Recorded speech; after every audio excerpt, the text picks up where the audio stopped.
It is definitely a relevant subject to talk about because, we mentioned 40 million records at this stage in your career. I think you definitely were hitting 20 million records worldwide and yet parting ways with a manager. And, how is it that you can have 20 million records on the board and not be paid right? It's amazing. I mean, for us, we sit here and we're like, yeah, Blondie, Debbie, Harry, Chris Stein, superstars. But there's definitely been low points where you've had platinum discs on the wall, yeah, I imagine, and not. Even funnier was when Heart of Glass was at #1, we were on suspension, which means that we hadn't filled the obligations of our contract. So we had a #1 record, and we were also on suspension. I mean, the whole thing of it was mad. It was really mad.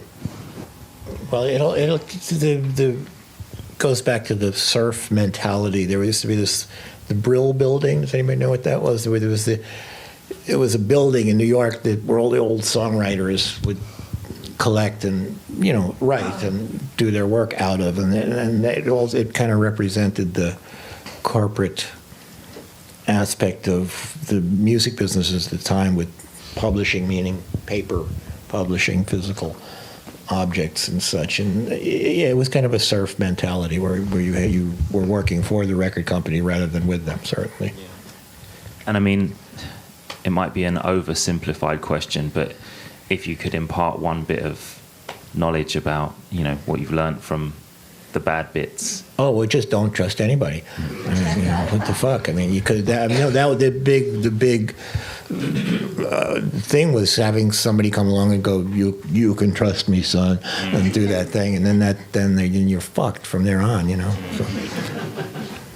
Well, there is more information now, so that's very good. Yeah, I mean, at that point you couldn't.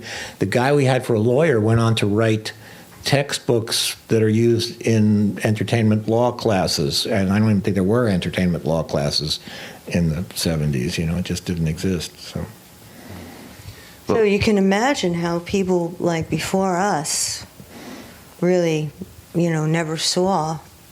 I mean, you hear stories like that all the time, right? Of artists from the 60s and the 50s that never saw a nickel.